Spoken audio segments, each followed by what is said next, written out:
ब्रह्मा का पिता है, कौन विष्णु की मां, शंकर का दादा कौन है, हमको दे बता। ये जानने के लिए कृपया सुनिए।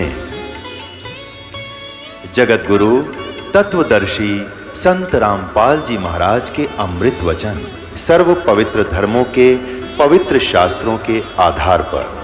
यानी परमात्मा कबीर जी सारी लीला कर रहे थे, उसके फड़क मिटाने के लिए गरीबदास जी का रूप ऐसा दिखा दिया जिसके वो पुजारी थे, ताकि सेट होकर सुन लेंगे सारी राम कहानी हमारी। उसने फिर देखा तो फिर एज इट इज, फिर मन बदल गया। अब मेरा कोई भूल भुलैया होगी या मेरी अपनी ही कल्पना होगी। फिर भी कहने का इस चमत्कार को देखकर वो ठगा सा रह गया। उसने वहां से जाने की इच्छा व्यक्त नहीं करी। पहले उसको खाना खिलाया कि रोटी खा, फिर बतलावांगे बाद में, भोजन पा, सब पहले भगवान का प्रसाद। फिर लगे कथा सुनाने। अब क्या कहने लगे, और राम राय झुमकरा कहने लगा कि हे भगवान, ये ज्ञान जो आप बता रहे हो कि इन ब्रह्मा विष्णु महेश से भी ऊपर कोई और परम शक्ति है जिसको मैं आंखों देख कर आया हूं, तो आपकी बात पर अविश्वास नहीं हो सकता। सारा गांव गवाह कि ये तो मर गए थे, वैसे चले गए थे, फिर आए ऐसे बोले। तो गांव वाले भले ही ना मानते थे, पर उस पुण्यात्मा का तो सारी बात जचे थी, क्योंकि आदरणीय नानक साहब जी को परमात्मा ऐसे लेकर गए थे, फिर वापस छोड़ा था। हम सुल्तानी नानक तारे दादू को उपदेश दिया, जात जुलाहा भेद न पाया, वो काशी माहे कबीर हुआ। तब उसने पूछा कि हे भगवान, ये ज्ञान तो आज तक किसी ने नहीं बताया हमारे तई। तब गरीबदास जी कहते हैं, तत्व भेद कोई ना कहे रे झूमकरा, ये पैसे ऊपर नाच सुनो राई झूमकरा।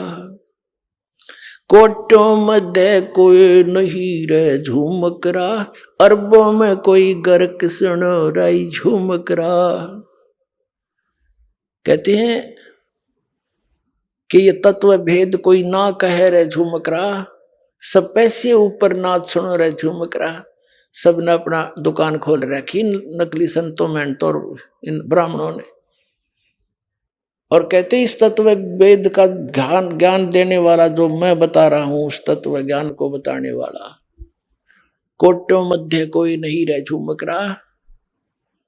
यानी करोड़ संतों में नहीं मिलेगा तुझे इसके बताने वाला, अरबों में कोई गर्क सुनो रहा झूमकरा। अरब मनुष्यों में, अरब मार्गदर्शकों में कोई एक मिलेगा तेने।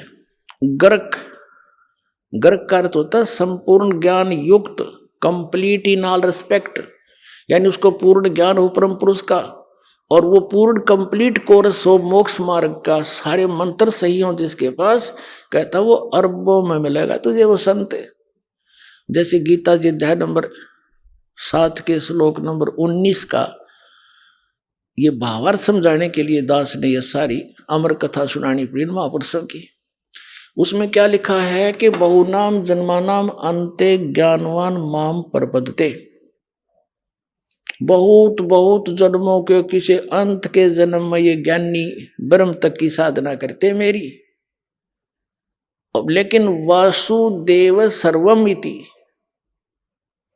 समात्मा सुदुर्लभ है, ये कोड वर्ड है। वो बालका ये कोई आम कवि की लिखी हुई गीता है, ये कोड वर्ड है। और कोड वर्डों को यानी सांकेतिक शब्दों को टीचर ही समझ सकता है। और ये नकली टीचर थे, इनको समझ में नहीं आया, इनको इनकम्प्लीट कोर्स था इनका। जो ये हमारे धर्म गुरु थे, आचार्य शंकराचार्य, ब्राह्मण मंडलेश्वर, जितने भी थे हिंदू धर्म के, इन पुराणों का ज्ञान नहीं। और तक भी गीता को तो समझेंगे कैसे, वो तो सिंपल ज्ञान था, उसमें स्पष्ट लिखा है इनका जन्म मृत्यु होता है, ब्रह्मा विष्णु महेश की माता पिता कौन है, ये आज तक नहीं समझ पाए। तो क्या बताया है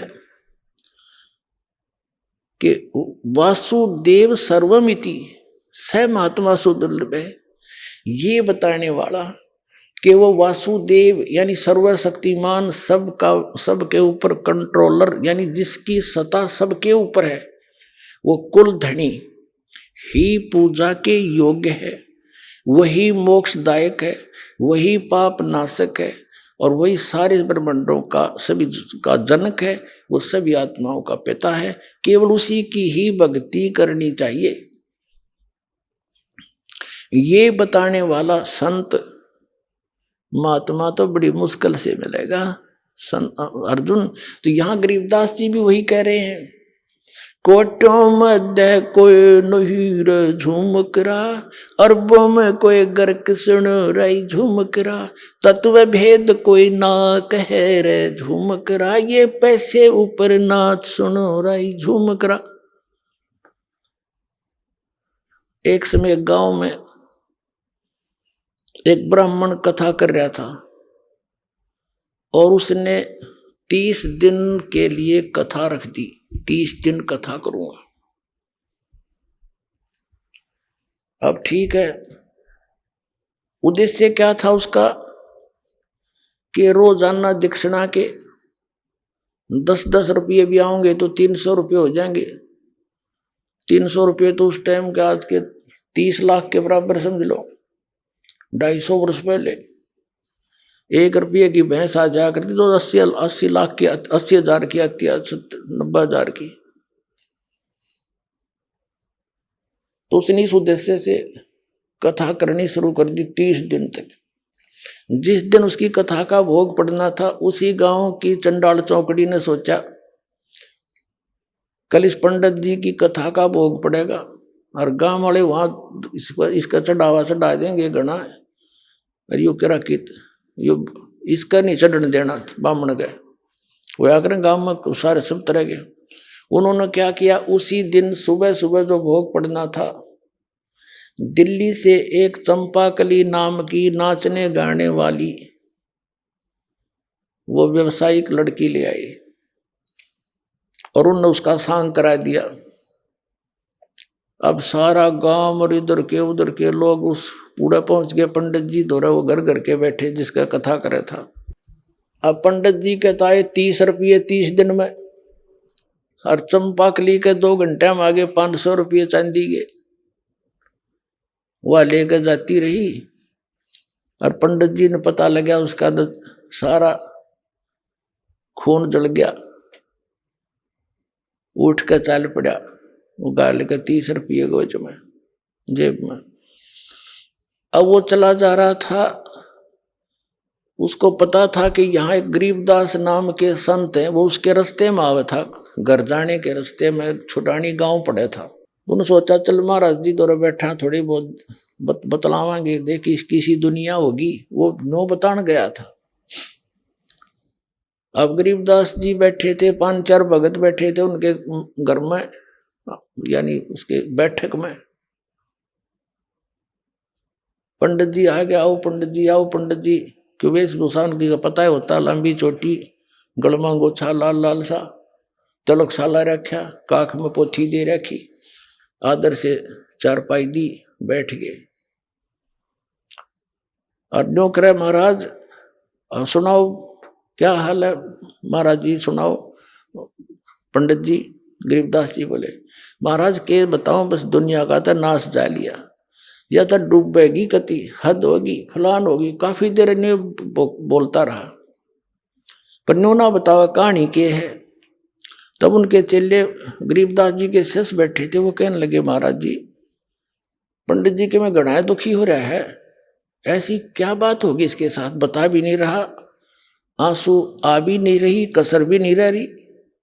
तब गरीबदास जी ने कहा था कि भाई फुट्टी ज्ञान विवेक की, ये अंधा है जगदीश, और भाई चंपाकली के 500, मनीराम के 30, रोड़ा यू है इनका।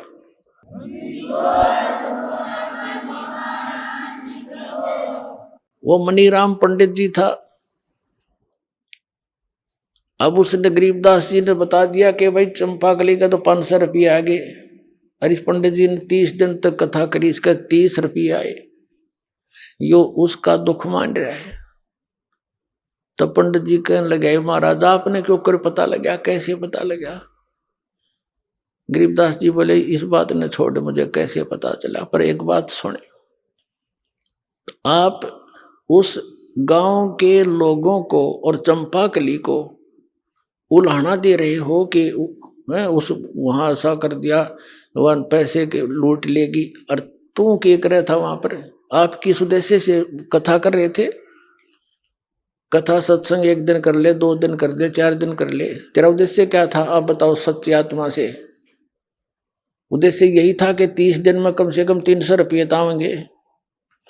एक बात बता पंडित जी, गरीबदास साहब बताने लगे उनका, जिस समय राजा परीक्षित को 7वें दिन सर्प ने डसना था, उसको कथा सुनानी थी, उसके लिए कथा करनी थी श्रीमद् भागवत की, जो 30 दिन करके आया तू।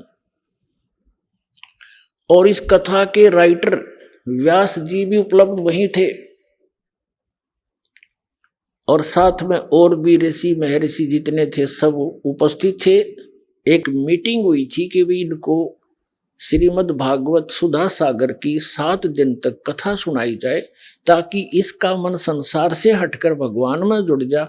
7वें दिन इसको डसना तो है ही, मरना तो है ही। तो ऐसी स्थिति में इंसान ध्यान से सुना कर सारी राम कहानी को। अब उस समय 7वें दिन परिणाम आना था कि कथा कोई वो करे जो अधिकारी हो। अनधिकारी ने कथा की तो इसको कोई लाभ नहीं होगा, इसका जीवन नाश हो जाएगा। तो उस समय किसी ऋषि ब्राह्मण ने हिम्मत नहीं करी वह कथा सुनाने की, पृथ्वी के ऊपर जितने भी थे, क्योंकि 7वें दिन परिणाम आना था, उनकी पोल खुलनी थी। ये किसी कथावाचक हैं, तब कहते हैं स्वर्ग से सुखदेव ऋषि को बुलाया गया, जो व्यास का पुत्र था। पांडवों ने उसको प्रार्थना करके नीचे भेजा, और राजा परीक्षित के पुनों के से वो विमान में बैठ कर आया। सुखदेव ऋषि स्वर्ग से विमान में बैठ कर आया और 7 दिन कथा सुनाई। 7 दिन कथा सुना के उस अधिकारी से कथा श्रवण करने से उस जो लाभ होना था इस श्रीमद् भागवत सुधा सागर से, वो भी सुखदेव के द्वारा सुनाएगी, कथा कीगी। उस कथा से वह तुम्हारे जैसों से नहीं हो सकता था। क्या लाभ हुआ कि उसकी वृत्ति यहां से हट गई, और जो पुण्य उसने अपने जीवन में उस जब तक किए थे उनके आधार से उस विश्व उसके साथ, शरीर तो यहीं रह गया उसका, सुखदेव के साथ वो स्वर्ग में चला गया। और इतना भी काम तुम कोई वो ऋषि नहीं कर सके, आपके जितने भी ब्राह्मण थे। और तुम इब का आंख में पोती दे के कोई खड़ा हो जाता है, मैं तो कथा कर दूंगा, तुम इनका जीवन नाश कर रहे हो, तुम अधिकारी हो। अब कान पकड़ दिया उस पंडित जी ने, नाक रगड़ दिया परमात्मा के सामने चरणों में कि भगवान मेरी आंख खोल दिया आपने, दीक्षा दे दो, मेरा कल्याण कर दो। अब तो कहते हैं 100 छल सिद्धर मैं करूं अपने जन के काज। तब उसको उपदेश दिया, कहा इस गंध न मत खा, छोड़ दे, यह कथा करनी पाप का भागी है, अनधिकारी। अब कोई झूठे लाइसेंस बनाता है, कोई डुप्लीकेट पासपोर्ट बनाता है झूठे, तो कितना अपराधी है वो। तो इसी प्रकार हमने जाना सतलोक ये नकली सब संत बने बैठे, मैं भी नाम दे दूं, मैं भी नाम दे दूं, मैं भी कथा कर दूं, पाठ कर देता हूं। तो ये टोटली नकली है। इस विश्व में इस दास के अतिरिक्त कोई भी अधिकारी नहीं आज भगवान के ज्ञान बताने का और नाम देने का।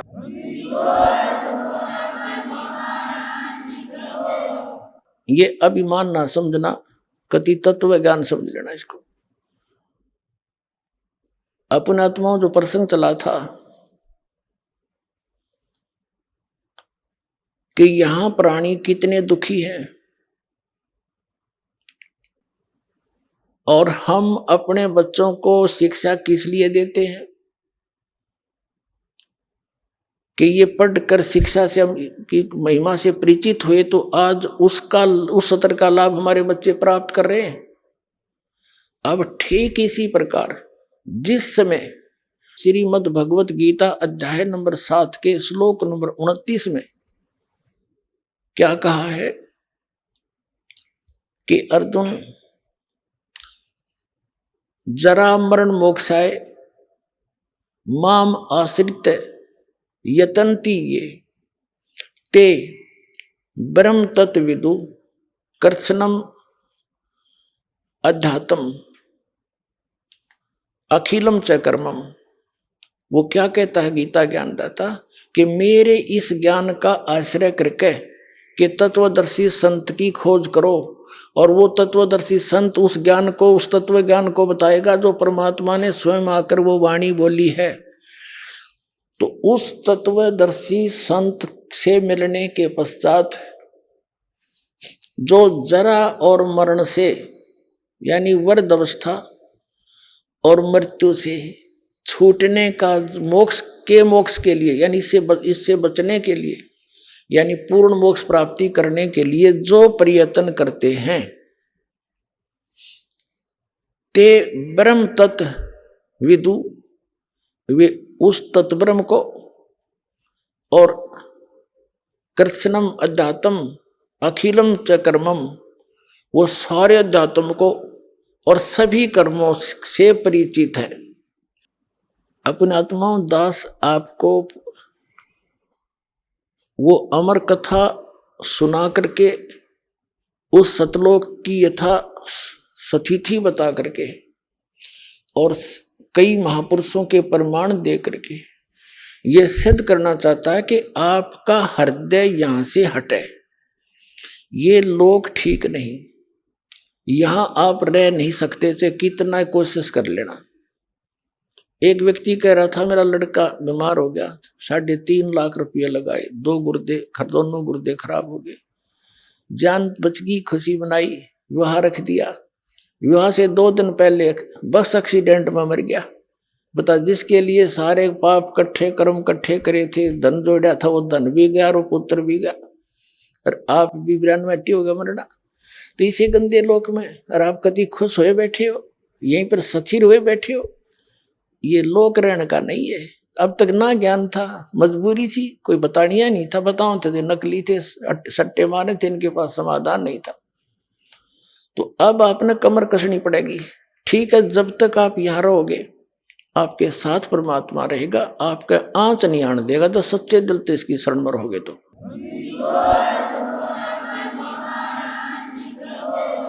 और ये भी आपको याद रहना चाहिए कि यहाँ रह नहीं सकते हम सदा, मृत्यु तो एक दिन होगी, और मृत्यु होगी तो आप यहाँ रह नहीं सकते जिसको अपना मान रहे हो।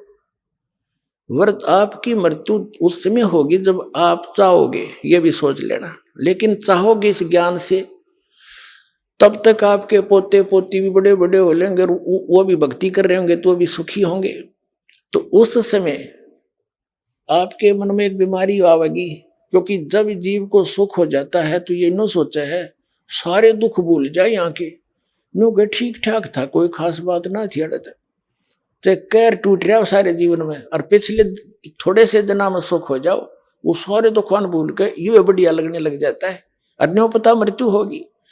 तो यहाँ के किसी भी सुख की इच्छा नहीं करनी, आप किसी भी वस्तु की चाह नहीं रहे। अंत में मान लीजिए यहाँ सारा परिवार तेरा ठीक और मृत्यु होगी, आप माने नाइजीरिया में पैदा कर दें आपको, बता यू के काम आया तेरा, यहाँ का जोड़ा जाड़ा, और फिर नया प्रोसेस हो शुरू हो जाएगा, प्रोसीजर।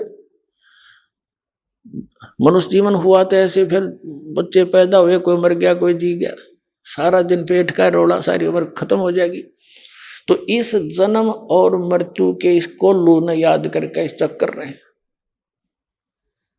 आपने हृदय से चाक करनी पड़ेगी वहां की सच्चाई के आधार पे, क्योंकि वहां जाने के बाद फिर धीरे धीरे जैसे यहाँ परिवार जुड़ा है, तो आपका ये परिवार जो आज भक्ति कर रहा है, जिसको आप अपना मान रहे हो, यहाँ नहीं आपका है, ये वहां धीरे धीरे आकर के आपके साथ वहां फिर एक परिवार रूप बन जाएगा। वो फिर कद्दे भी ना मरे, ना बूढ़ा हो और ना मृत्यु हो, सदा सुखी, कोई काम नहीं, परमात्मा की याद वहां भी बनी रहती है, आत्मा को विशेष कसक रहती है, वो वहां का एक आनंद न्यारा उस भजन का। और वो सैर सपट्टे कहीं करो, विमान सबके पास हैं, बड़े बड़े मकान हैं, आगे बहुत बड़े लान हैं, बाग बगीचे हैं, फलदार वृक्ष हैं। ये सत्कर मान लेना, कोई बड़का के बकान की बात नहीं है। खुद संतों ने बताई।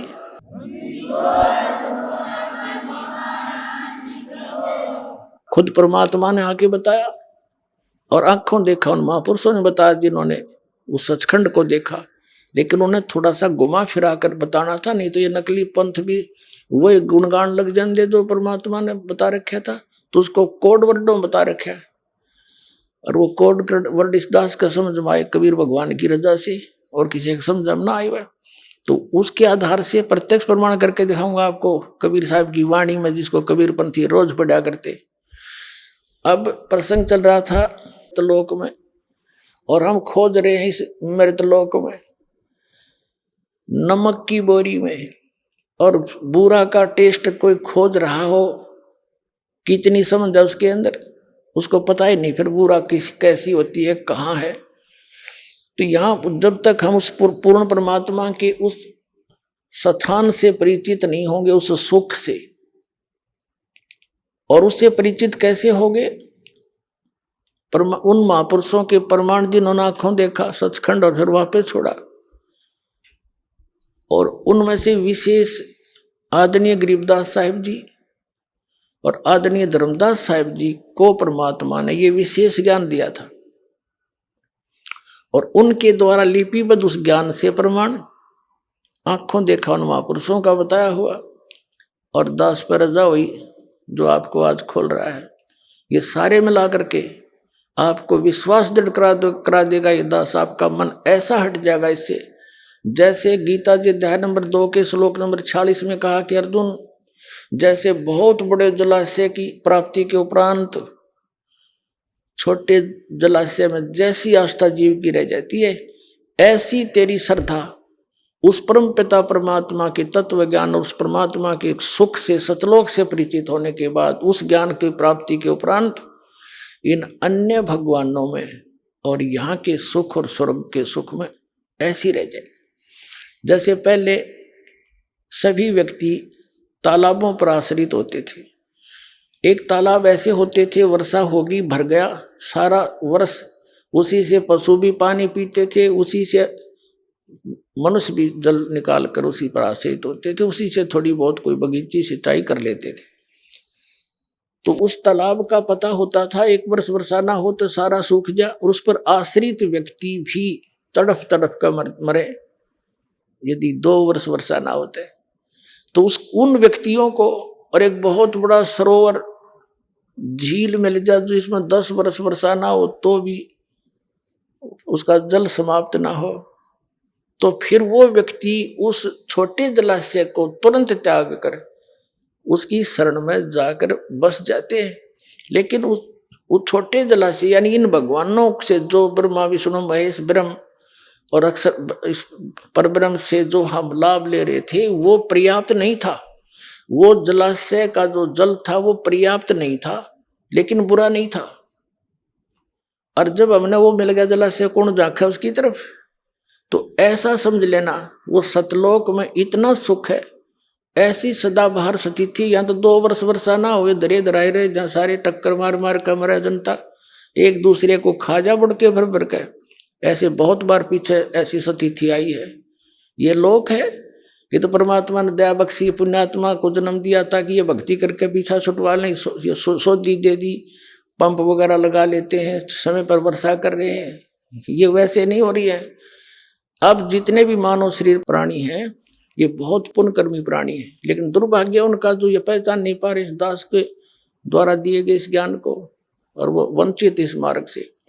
तो लेकिन परमात्मा का वचन है कि कलयुग में ये ज्ञान पूरे विश्व में जाएगा और पूरा विश्व इस ज्ञान को ग्रहण करेगा। एक बार ऐसी शांति आवेगी जैसी सतयुग में होया करे, क्योंकि यहाँ की इस बीमारी का पता चलेगा ये रोग है क्या, ये माया किस लिए जोड़ रहे। सारा जीवन इस कोठी बंगले बनाने में खो देते, हमारी मृत्यु हो जाती है, हम गधे बने हैं और कोठी नो की नो खड़ी है। बता कोई जीवन था हमारा? तो इस मालिक की शरण में आपको सुख भी मिलेगा। जो इस कलयुग में जो मिलने वाला सुख है वो तो आपको देगा ही देगा। इस कलयुग में जो आपको आवश्यक वस्तु होंगी अवश्य देगा भगवान। जो आपको इस कलयुग में देख ले, टेलीफोन और ये मोबाइल और ये टेलीविजन, इंटरनेट और ये गाड़ियां, इनकी आवश्यकता किस लिए?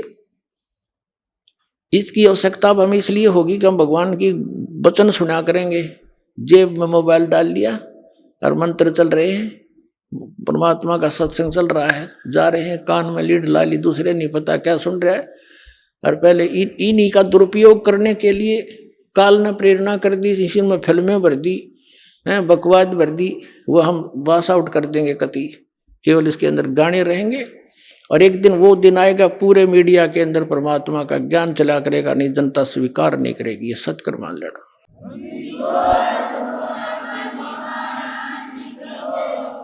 तो पुण्यात्मा, इस झूठे सुख को सुख कहे ये मान रहा मनमोद, ये सकल चबीना काल का कुछ मुख में कुछ गोथ। तो परमात्मा कहते हैं मन तू सुख के सागर बसरे, भाई और ना ऐसा यसरे। चल हंसा सतलोक हमारे, छोड़ो यो संसारा हो। इस संसार का काल है राजा, इन माया जाल पसारा हो। एक लोक, एक अपनी ही महिमा आप बता रहे हैं कि इस सब के पार एक और परमात्मा है, वहां स्थान है जो सबका सृजनहारा हो। चल हंसा सतलोक हमारे, छोड़ो यो संसारा हो। बोलो सतगुरुदेव।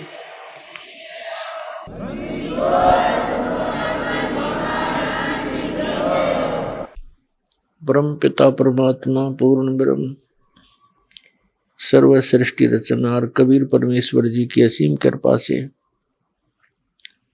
आप पुण्यात्माएं सत्संग सुनने के लिए उपस्थित हुए। भक्ति मुक्ति के दाता सतगुरु, भटकत प्राण फिरंदा, उस साहिब के हुक्म बिना नहीं तरवर पात हिलंदा।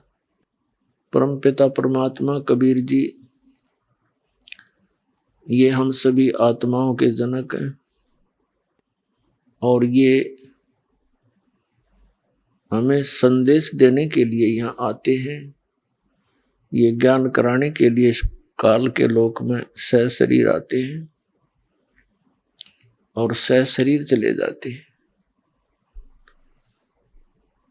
हमें याद दिलाते हैं कि आप यहाँ के निवासी नहीं हो, आप यहाँ कितनी यातनाएं सहन कर रहे हो। ये स्थान स्थायी नहीं है। अब क्या बताते हैं? चारों युग में संत पुकारे, कूक कहा हम हेल रे। हीरे माणिक मोती बरसे, ये जग चुगता डेल रे। क्या बताते हैं कबीर परमात्मा जी के चारों युग में मुझसे परिचित मेरे संतों ने उस यथार्थ भक्ति मार्ग का ऊंचे स्वर में आवाज लगा लगा कर ज्ञान कराना चाहा, लेकिन ये संसार उस यथार्थ ज्ञान रूपी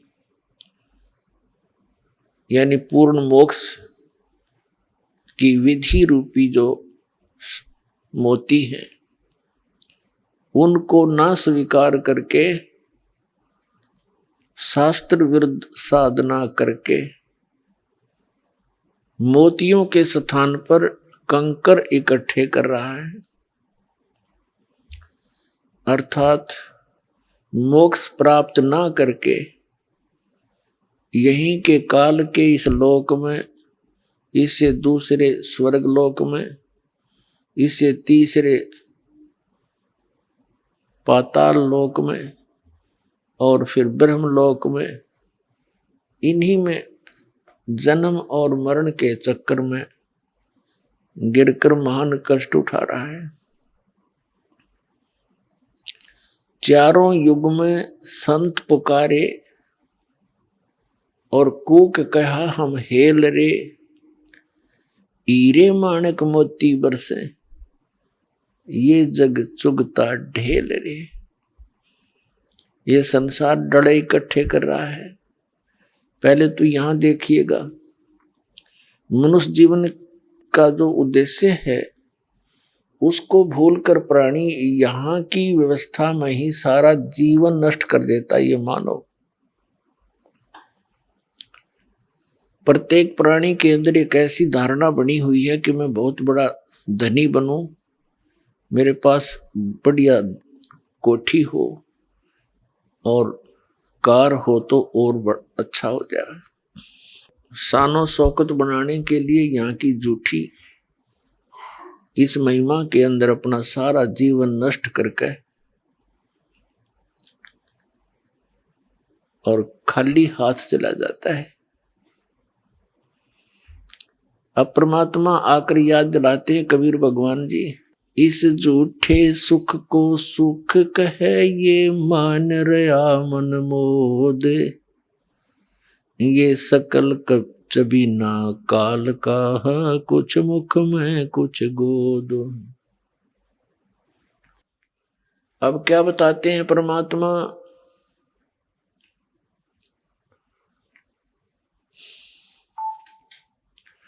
कि आप जी यहां काल प्रेरणा से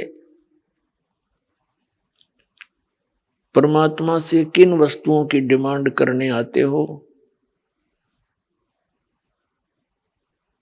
निसंतान संतान चाहता है, निर्धन धन की आशा लेकर ही आता है, रोगी अपना रोग नाश ही उद्देश्य लेकर आता है। और कुछ एक प्राणी ऐसे भी हैं जो परमात्मा प्राप्ति के लिए ही आते हैं। वो तो धन्य भाग हैं, ऐसी सोच जिन पुण्यात्माओं की। लेकिन वो भी धन्य भाग हैं जो किसी भी कारण से परमात्मा के चरणों में पहुंच गए। फिर यहां आएंगे, उनको वो सुख तो मिले ही मिलेगा जिनकी उनको आवश्यकता है, लेकिन आवश्यकता से अधिक ये भगवान नहीं देगा, क्योंकि हमारा मूल उद्देश्य है परमात्मा पाना, यहां से जन्म मरण का आपका रोग कटवाना।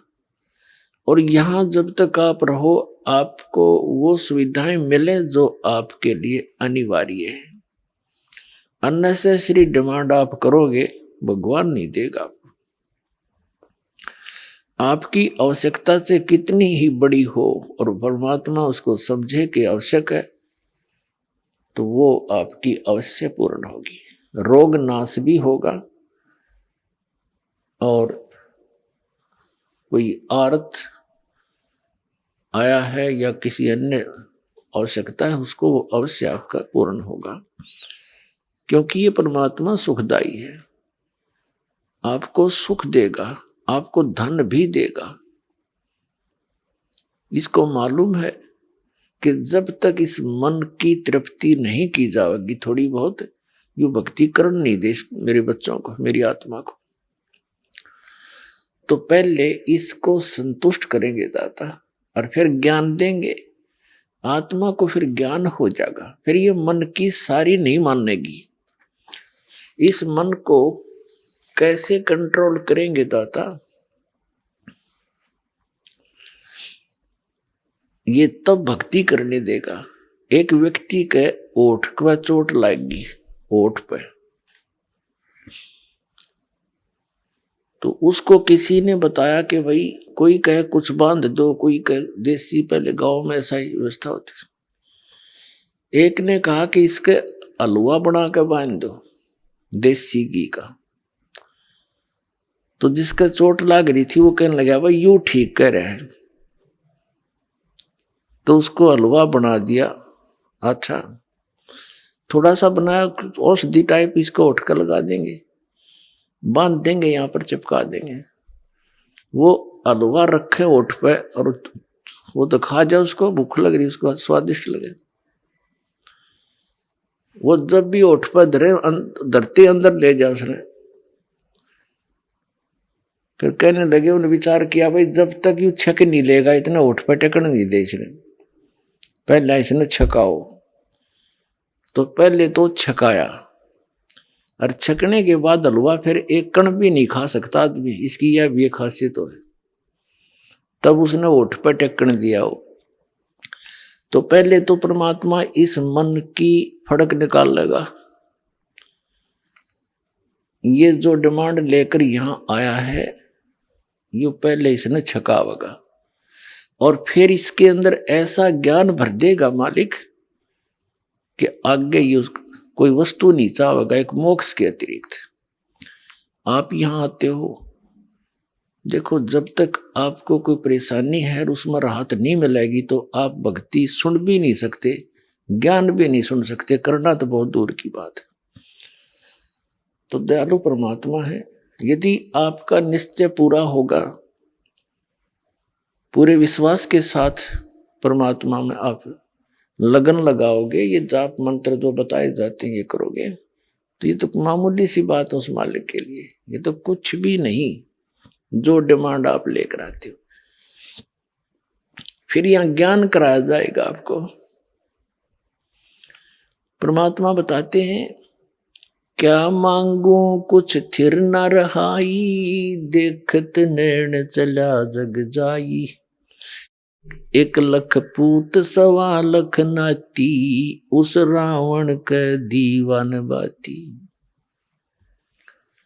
आवत संग ना जात संगाती, क्या भया दर बांधे आथी। कहे कबीर अंत की बारी, जैसे हाथ जाड़ कर चला जुआरी। अब परमात्मा कहते हैं, यहां क्या वस्तु मांगोगे तुम भगवान से, और कोई भी टिकाऊ नहीं। क्या मांगो कुछ थिर ना रहाई, और देखत नैन चला जग जाई। आंखों के सामने रोज पता नहीं कितने व्यक्ति जा रहे हैं। 1 लख पूत 1.25 लख नाती। रावण के 1 लाख पुत्र थे,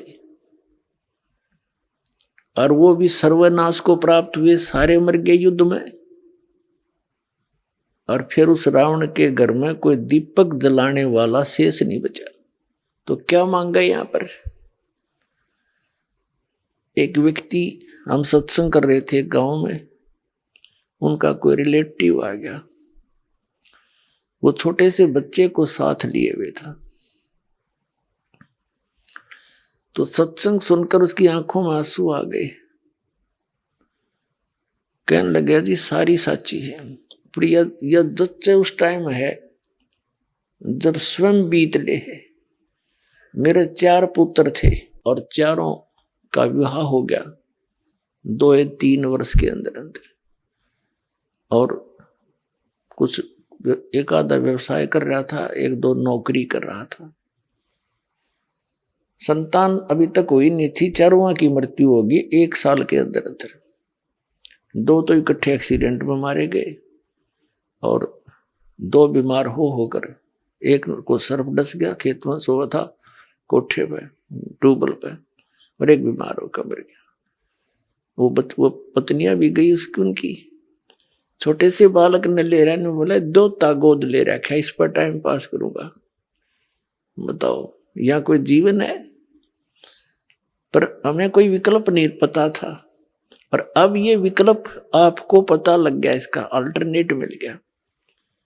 और अब भी कोई यही इसी गंदे लोक में व्यवस्थित रहना चाहता है तो फिर वो परमात्मा का प्यारा नहीं है, उसको भगवान की चाह नहीं है। ठीक है, जब तक आप यहां रहोगे, ये परमात्मा के बच्चे हैं, उसी के प्राणी हैं, चाहे परिवार में हैं या आपके पड़ोस में हैं, सबको भगवान के बच्चे, और यहाँ सब दुखी हैं। इस दृष्टिकोण से प्रत्येक के साथ हमदर्दी होना रखना हमारा भगत का परम कर्तव्य है।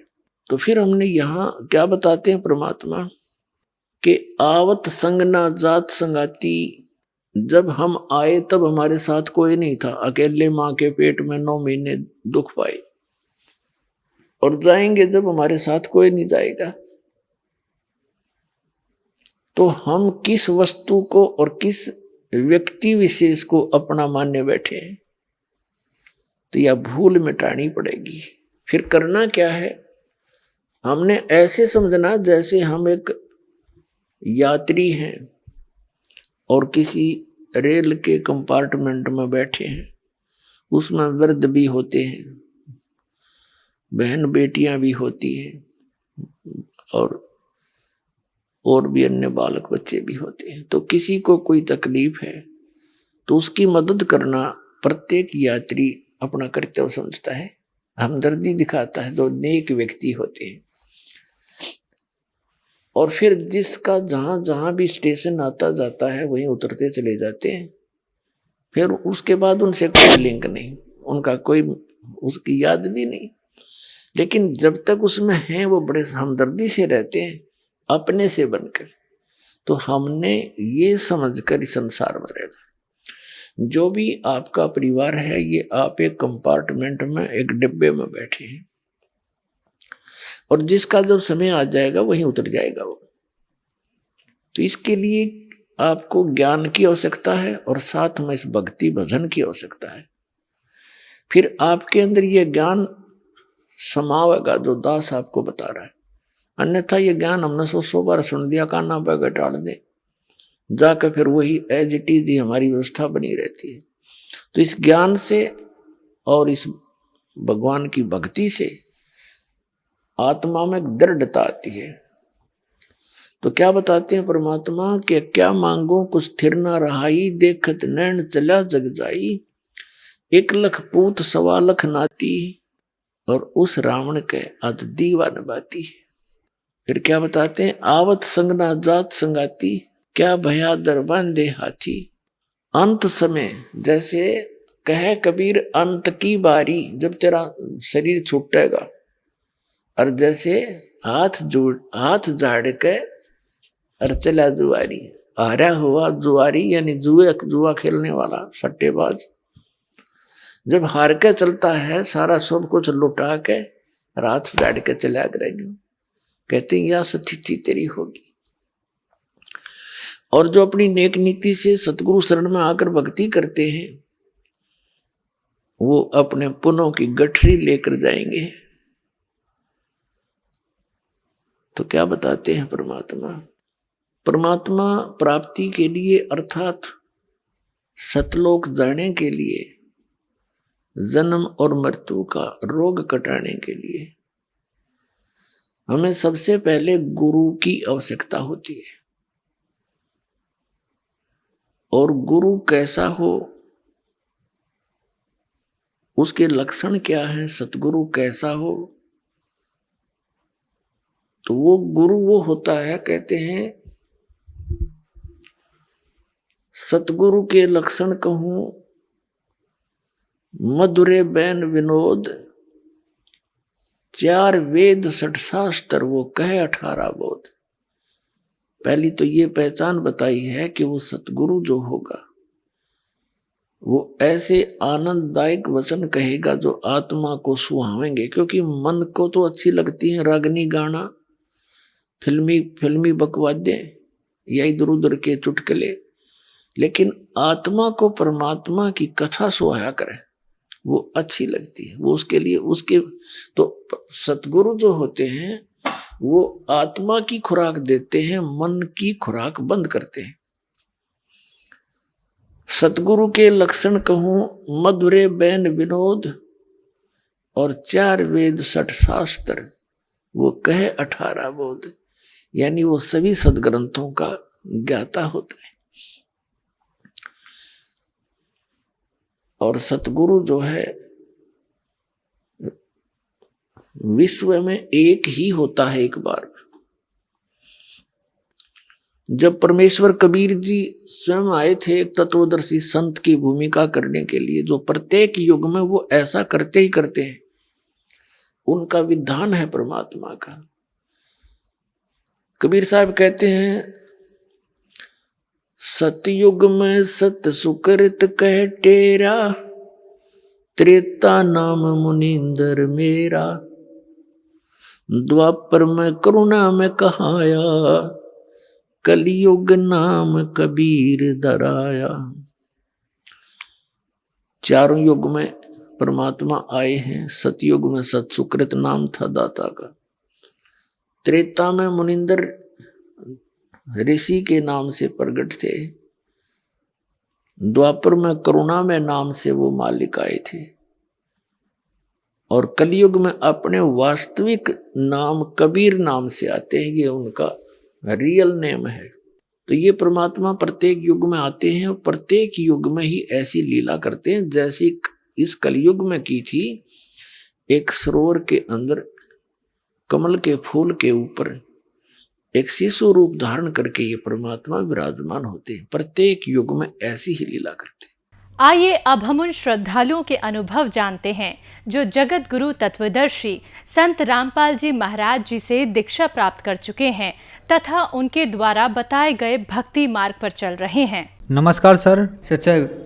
सर क्या नाम है आपका? राजू दास। राजू जी आप कहाँ से हैं? मैं गांव डाबोदा खुर्द, जिला झज्जर, हरियाणा से। संत रामपाल जी महाराज से नाम दीक्षा आपने कब ली? मैं 10 तारीख 5वां महीना 2017 को। संत रामपाल जी महाराज से नाम दीक्षा लेने से पहले क्या आप कोई भक्ति साधना भी करते थे? हाँ सर, मैं अपने जो पारंपरिक साधना थी, गांव में मंदिर में जाना दादा छोटे वाले पे, और मैं फरीदाबाद से सुदर्शनाचार्य जी से नाम दीक्षा ले रखी थी। मुझे इनसे कोई लाभ नहीं हुआ था। 12 साल पहले हमने अपने मामा जी के थ्रू फरीदाबाद से सुदर्शनाचार्य जी से नाम दीक्षा ली थी, जो वैष्णवपंथी महात्मा थे और अपने आप को कहा करते थे कि बेटा हम पिछले 7 जन्मों से विष्णु जी की भक्ति करते आ रहे हैं। तो जब तो मुझे ऐसा कुछ ज्ञान नहीं था, क्योंकि मैं छोटी उम्र में था, जब से मैं 4वीं-5वीं कक्षा में था। राजू जी, संत रामपाल जी महाराज की शरण में आप कैसे आए? मगर जी मैं स्कूल में पढ़ता था, जब 7वीं कक्षा में था तो एक मेरे गांव से भगत थे आसाराम, वो टीचर थे मैथ के। तो ऐसे भी बच्चों को पढ़ाते थे। वो बच्चों को पढ़ाते पढ़ाते कई बार परमात्मा की चर्चा भी कर देते थे। तो एक बार उन्होंने कहा कि भाई तुम भक्ति साधना करते हो कुछ? तो बच्चे कहने लगे हाँ सर हम करते हैं, हम मंदिरों में जाते हैं, ऐसे जाते हैं। सबने कहा, हमने भी कहा। तो वो कहने लगे कि आपसे एक बात पूछूं? हमने कहा कि पूछिए सर। तो उन्होंने कहा कि ब्रह्मा विष्णु महेश के माता पिता कौन हैं? तो इतना कहते जो अन्य बच्चे थे वो हंसने लग गए सर की बात पे, देख कैसी बातें कर रहे हैं सर। तो मुझे इस बात से एकदम झटका लगा कि यार इन्होंने ये बात क्यों कही। तो वो कहने लगे कि भाई ब्रह्मा विष्णु महेश के माता पिता, दुर्गा इनकी माँ है। तो अन्य बच्चों ने तो उनकी बातों पर विश्वास नहीं किया, उन्हें तो ऐसे ही टाल दिया। तो भगत जी स्कूल आउट होने के बाद, मतलब क्लास खत्म होने के बाद मैं सर से पूछा कि सर आपने कहाँ से कहा? तो उन्होंने कहा कि भाई हमारे सदग्रंथों में लिखा हुआ कि ब्रह्मा विष्णु महेश के माता पिता और इनकी जन्म मृत्यु भी होती है। तो मैंने कहा कि सर ठीक है। उस भगत ने मुझे गीता तेरा ज्ञान अमृत एक पुस्तक दे दी। मैं खुद गीता पढ़ता था घर पे। तो मैंने वो गीता और संत रामपाल जी महाराज का ज्ञान दोनों एक साथ रख के, राइट और लेफ्ट की तरफ दोनों का ज्ञान मिला के देखा। जब भगत जी मैंने गीता का ज्ञान मिला के देखा संत रामपाल जी महाराज से, तो गीता का ज्ञान बिल्कुल, मतलब कि जो मैं भक्ति साधना करता था फरीदाबाद वालों से, उनसे बिल्कुल हटके थे भगत जी। उनकी साधना सारी विरुद्ध, जो मैंने गीता में प्रमाण देख के मैं अक्का बक्का रह गया कि यार जो मैं साधना कर रहा हूँ वो सारी शास्त्र विरुद्ध है। ना उनके नाम मिल रहे हैं, ना उनकी कोई साधना मिल रही है। तो यार ये मतलब बहुत गलत हो गया। तो फिर भगत जी, मैं उन भगत से कहा कि यार मेरी तो सारी साधना गलत है, अब मैं क्या करूं? तो उस भगत ने कहा कि भाई यहाँ पे नामदान सेंटर है संत रामपाल जी महाराज का मुंडका में। तो फिर मैं वहाँ पे चला गया भगत जी से। 2-3 दिन मैं वहाँ संत रामपाल जी महाराज के मैंने सत्संग सुने और प्रमाणित ज्ञान करके मैंने एक विश्वास करके कि संत रामपाल जी महाराज कबीर परमात्मा के भेजे हुए एक संत है, मैंने ये मान के संत रामपाल जी महाराज जी से 10 तारीख 5वां महीना 2017 को नाम दीक्षा ली। संत रामपाल जी महाराज से नाम दीक्षा लेने के बाद आपको क्या लाभ प्राप्त हुए? सर संत रामपाल जी महाराज जी से नाम दीक्षा लेने के बाद दास को बहुत लाभ हुए। पहला लाभ तो ये हुआ कि जब मैंने गीता का ज्ञान संत रामपाल जी महाराज से मिला तो मुझे ये पता चला कि सच्चाई क्या है सदग्रंथों की, वो क्या कह रहे हैं, गीता में क्या लिखा हुआ है, किस परमात्मा की भक्ति के लिए कहा गया है। प्रथम तो लाभ तो ये प्राप्त हुआ भगत जी कि दास को सच्चाई का पता चला सदग्रंथों की, जो उसमें लिखा हुआ है। संत रामपाल जी महाराज जी शरण में आने के बाद दास को ये लाभ हुआ कि जो मेरे अंदर भूत प्रेत बाधा थी 2 से 3 महीनों के, जो मैंने फरीदाबाद से सुदर्शनाचार्य जी से नाम दीक्षा ले रखी थी, उन्होंने भी ये झाड़ फूक की मेरे ऊपर अपनी मतलब जो साधना वे करते थे, हवन किए, उन्होंने एक जो ताबीज़ वो बांधते थे उन्होंने वे भी बांधा। भगत जी उससे कोई भी लाभ नहीं हुआ। और यहाँ तक कि मैं रात को जब सोता था तो वे सोते सोते वे भूत प्रेत जो थे वे मेरे चद्दर को फेंक देते थे एक तरफ और मुझे ऐसे इतनी बुरी तरह दबा लेते थे कि मतलब कि सांस लेने में मुझे बहुत ज़्यादा दिक्कत होती थी। तो संत रामपाल जी महाराज जी शरण में आने के बाद भगत जी मुझे पता भी नहीं कि वो भूत प्रेत की बाधा मेरे पास में हुई भी थी कभी। अन्य लाभ ये हुए भगत जी, मैं संत रामपाल जी महाराज को कबीर परमात्मा का एक भेजा हुआ दूत ही मानता था। उनको कभी परमात्मा स्वीकार नहीं किया क्योंकि मुझे इतना ज्ञान नहीं था। तो एक बार क्या हुआ कि मैं भक्ति कर रहा था, जो मैंने प्रथम नाम मिला था दास को, तो भगत जी परमात्मा ने दास को वो समय दिखाया जब मेरा जन्म भी नहीं हुआ था। एक तरफ तो कबीर परमात्मा खड़े थे, एक तरफ दास खड़ा हुआ था, और परमात्मा ने एक तरफ हाथ किया कि बेटा आप किसी भगत के घर में जन्म लेना चाहते हो, या एक तरफ है कि ये शराबी का घर है आप इसमें जन्म लेना चाहते हो। तो भगत जी मैंने कहा कि मैं एक शराबी के घर में जन्म लेना चाहता हूँ। तो परमात्मा कहने लगे कि बेटा क्यों? मगा परमात्मा आप तो दास को फिर खोज लोगे, लेकिन मैं एक शराबी के घर में जन्म लेना चाहता हूँ। तो भगत जी दास का जन्म 9 मार्च 1996 को दास का जन्म एक किसान परिवार में हुआ जहाँ पे मेरे पिताजी शराब पीते थे। तो भगत जी संत रामपाल जी महाराज की साधना से दास को ये पता चल गया कि मैं स्वेच्छा से इस घर में आया था। और एक अन्य लाभ बताना चाहूँगा, संत रामपाल जी महाराज की शरण में आने के बाद जो दास को हुआ, जब हमें फरीदाबाद से सुदर्शनाचार्य से नाम दीक्षा ले रखी थी तो हम वो भक्ति करते थे, तो हमें उस भक्ति से कोई लाभ नहीं हुआ। मेरी दादी थी जिसको गले की कैंसर हुई, कम से कम वो 3 महीने तक बहुत बुरी तरह तड़पते उन्हें अपना शरीर छोड़ा, और छोड़ने के बाद वो भूत बनी। जबकि वे फरीदाबाद वाले कहा करते थे कि हमारी साधना से बेटा आपकी जन्म और मृत्यु सदा के लिए समाप्त हो जाएगी। वो झूठ कहा करते, अगर ऐसा होता तो मेरी दादी भूत क्यों बनती। तो भगत जी जब मुझे पता नहीं था कि ये साधना ही गलत थी, जब मैं संत रामपाल जी महाराज के शरण में आया, मैंने गीता को देखा, तो तब मुझे पता चला कि इनकी सारी साधनाएं गलत थी। वो साधना करते करते हुए मेरी दादी को गले की कैंसर हुई, वो बुरी तरह तड़प के उसने शरीर छोड़ा। उसके बाद वो प्रेत बनी। उनकी साधना जो थी वो सारी शास्त्र विरुद्ध थी, और मैंने प्रत्यक्ष प्रमाण देखे थे। तो जब घर वालों को भी ये पता चला कि मैं संत रामपाल जी महाराज का शिष्य हो गया हूँ, तो घर वालों ने उनको फ़ोन करके कहा कि ये ऐसे ऐसे संत रामपाल जी महाराज का शिष्य हो गया। तो उन्होंने क्या किया कि उनकी गुरु पूर्णिमा आई हुई थी, उस महीने में उनकी गुरु पूर्णिमा थी। तो उन्होंने क्या किया कि मेरी मम्मी से कहा कि तुम इसको गुरु पूर्णिमा पे यहाँ फरीदाबाद आश्रम में लेके आ जाओ, हम इसको देख लेंगे क्या चीज़ है। क्योंकि उन्होंने माना कि संत रामपाल जी महाराज ये काम छोटे मोटे साधक होंगे, उनको ये नहीं पता था कि ये परमात्मा है खुद। तो मैं अपनी मम्मी के साथ वहाँ उनके फरीदाबाद आश्रम में चला गया। तो मुझे नहीं पता था कि उन्होंने पीछे से क्या षड्यंत्र रचा हुआ था। तो मैं ऐसे ही मंदिर में प्रवेश कर गया, और दास को जब प्रथम नाम मिला तो मैं उसका सुमरण करता रहा, तो सुमरण नहीं रोका मैंने। तो बिना किसी तकलीफ़ के मैं वापस घर भी आ गया। तो घर पे आने के बाद शाम को घर वालों से फिर उस सुमनलता जिसे बात हुई, जो उनकी एक शिष्या थी जो नजफगढ़ प्रेमनगर 7 नंबर कॉलोनी में रहती है। तो उसने कहा कि बेटा ये गया था आश्रम में। तो उन्होंने कहा कि हाँ ये आश्रम में गया था। तो उन्होंने कहा था कि बेटा तुम अब चिंता मत करो, इसको हम अपने आप देख लेंगे। भगत जी उन्होंने पता नहीं क्या करने की कोशिश की थी, तो भगत जी उस चीज़ का असर नहीं हुआ। और घर वालों ने कहा कि तू पता नहीं कहाँ से नाम दीक्षा लेके आ गया, तेरे तो कुछ हुआ भी नहीं है, उन्होंने कुछ किया तो तेरे कुछ हुआ भी नहीं। उसके बाद भी भगत जी उन फरीदाबाद वालों ने दास के ऊपर जो कष्ट थे वो बंद नहीं किए। उन्होंने मेरे जितने भी पितर थे, मेरे दादाजी, मेरे पिताजी और मेरी दादी जी, तीनों को मेरे ऊपर उन्होंने छोड़ दिया था, ये मान के कि ये प्रेत बाधा से दोबारा पीड़ित होगा तो हमारे पास ही आएगा। लेकिन संत रामपाल जी महाराज की इतनी बड़ी कृपा थी दास के ऊपर, भगत जी वो मुझे कोई भी नुकसान नहीं पहुंचा पाए। और एक बार और मेरी दादी को भेज दिया, क्योंकि मैं अपनी दादी से बहुत ज़्यादा लगाव था। मेरा सबसे ज़्यादा मेरे परिवार में मेरी दादी से मेरा बहुत लगाव था। तो वो मेरी दादी आई मेरे पास और वो रोने लग गई जब मैं संत रामपाल जी महाराज की शरण में था। तो वो रोने लगी तो मैं कहने लगा कि माँ क्यों रो रही है। मैं दादी को माँ कह के बुलाता था। तो वो कहने लगी कि बेटा तू संत रामपाल जी महाराज को छोड़ के वापस इस फरीदाबाद वालों से नाम दीक्षा ले ले। मैं कहा क्यों? कि बेटा अगर तू ऐसा नहीं करेगा तो ये हमें आश्रम से निकाल देंगे। भगत जी उन्होंने जब मेरी दादी ने ये बात कही कि ये हमें आश्रम से निकाल देंगे, भगत जी मुझे बहुत बड़ा धक्का लगा था।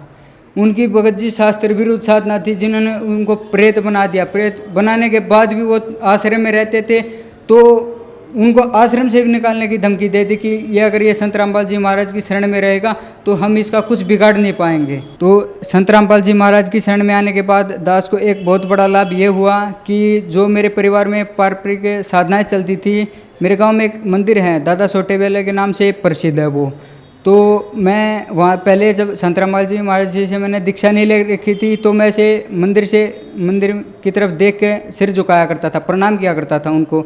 जब मैंने संत रामपाल जी महाराज जी से नाम दीक्षा ली तो मैंने उस मंदिर की तरफ आदर करना बंद कर दिया था। तो क्या हुआ कि मैं एक बार पशु नहला रहा था, वो जो वहाँ के सिद्ध पुरुष है वो सांप के रूप में रहते थे, तो मैं जब पशु नहला रहा था तो मेरे पैरों के पास से एक सांप घूमने लग गया, पता नहीं कैसे, तो मुझे आभास हुआ। तब मैंने संत रामपाल जी महाराज का नाम स्मरण किया तो वो सांप वहाँ से चला गया। फिर उसी 1-2 दिन के बाद मैं तालाब में नहा रहा था, नहाते नहाते वो सांप मेरे पास आया और मेरे पास घूमने लगा। उस समय सुमरण कर रहा था, मैं तैरते तैरते सुमरण कर रहा था, तो वो जो सांप था वहाँ से चला गया। और उस सांप के चले जाने के बाद उस संत ने, जहाँ पे मेरे पूर्वज जाया करते थे दादा सोटे वाले के पास, उन्होंने मुझे प्रत्यक्ष दर्शन दे के ये कहा कि बेटा मान गया आपकी भक्ति को और मान गया आपके संत रामपाल जी महाराज की भक्ति को। बेटा जो आप साधना कर रहे हो इसका कोई वार पार नहीं, ना इसके सामर्थ्य का कोई वार पार है। और बेटा मैं आपसे बहुत प्रसन्न हूँ, आप जो साधना कर रहे हो इस पे लगे रहिएगा बेटा, आपको आजीवन कोई भी कष्ट नहीं आएगा, ये मैं गारंटी के साथ कहता हूँ। भगत जी मुझे सबसे बड़ा यही फ़ायदा हुआ कि जहाँ मेरे पूर्वज जाया करते थे वहाँ के स्वयं उस संत ने मुझे ये कहा कि बेटा जिस शरण में तू गया हुआ है, जो भक्ति तू कर रहा है उसका कोई वार पार नहीं है, वो तुझे कभी कष्ट नहीं देगी और तू सदा सुखी रहेगा। और मैं तेरे से बहुत प्रसन्न हूँ कि बेटा तूने पूरे गुरु की शरण ग्रहण की है। तो भगत जी संत रामपाल जी महाराज की शरण में आने के बाद दास को बहुत बड़ा लाभ यही हुआ कि हमारे पारंपरिक साधना के संत भी यही कह रहे थे कि बेटा तू बहुत अच्छी शरण में गया हुआ है, तू बहुत सुखी पाएगा आजीवन। जो श्रद्धालु आज आपको देख रहे हैं, आप उनको क्या संदेश देना चाहेंगे? मैं उनसे ये कहना चाहूँगा कि मैंने नाम दीक्षा ले रखी थी सुदर्शनाचार्य महाराज जी से। उन्होंने जो मुझे नाम दीक्षा दी थी उन्होंने मुझे 3 नाम की नाम दीक्षा दी थी। ओम श्री भगवती वैसे वासुदेवाय नमः, ओम नमो नारायण, और एक नाम दिया करते कि बेटा जब ये 2 नाम आप परिपक्व कर लोगे तो तीसरा नाम आपको दिया जाएगा, जो आपको किसी को झाड़ा लगाओगे तब उस मंत्र का आपको प्रयोग करना पड़ेगा। तो भगत जी मैंने गीता से उनके नामों को मिला के देखा, उनका एक भी नाम, एक तीसरे नाम को छोड़ के कोई भी, वो एक श्लोक ले रखा था उन्होंने, उनका नाम भगत जी कहीं भी गीता में नहीं मिला हुआ, जबकि वे कहा करते कि बेटा गीता का ज्ञान सर्वधार्य है और ये श्री कृष्ण जी ने बोला। भगत जी उनकी एक भी क्रियाएं ना तो गीता से प्रमाणित ना किसी भी सदग्रंथ से प्रमाणित है। तो मैं भक्त समाज को और सभी को ये कहना चाहूँगा कि आप संत रामपाल जी महाराज जी के ज्ञान को एक बार सदग्रंथों से मिला के देखिए, आपको सच्चाई का अपने आप पता लग जाएगा कि क्या सच और क्या झूठ। सर, संत रामपाल जी महाराज से नाम उपदेश कैसे ले सकते हैं? सभी जगह संत रामपाल जी महाराज की दया से हर एक स्टेट में नामदान सेंटर खुले हुए हैं। आप जो सत्संग आते हैं संत रामपाल जी महाराज जी के टीवी चैनलों पे, तो उन चैनलों के नीचे से एक पीली पट्टी चलती है, वो पीली पट्टी चलने के वहाँ पे कॉन्टैक्ट नंबर होंगे, आप उनसे कॉन्टैक्ट कीजिए। आप वहाँ से बुक भी मंगा सकते हैं फ्री ऑफ कॉस्ट, और वहाँ से अपने नज़दीकी नामदान सेंटर का पता भी लगा सकते हैं। धन्यवाद सर। सच्चा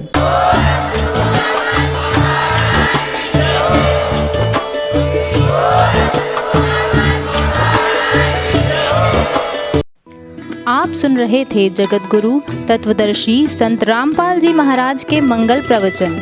अधिक जानकारी के लिए संपर्क करें।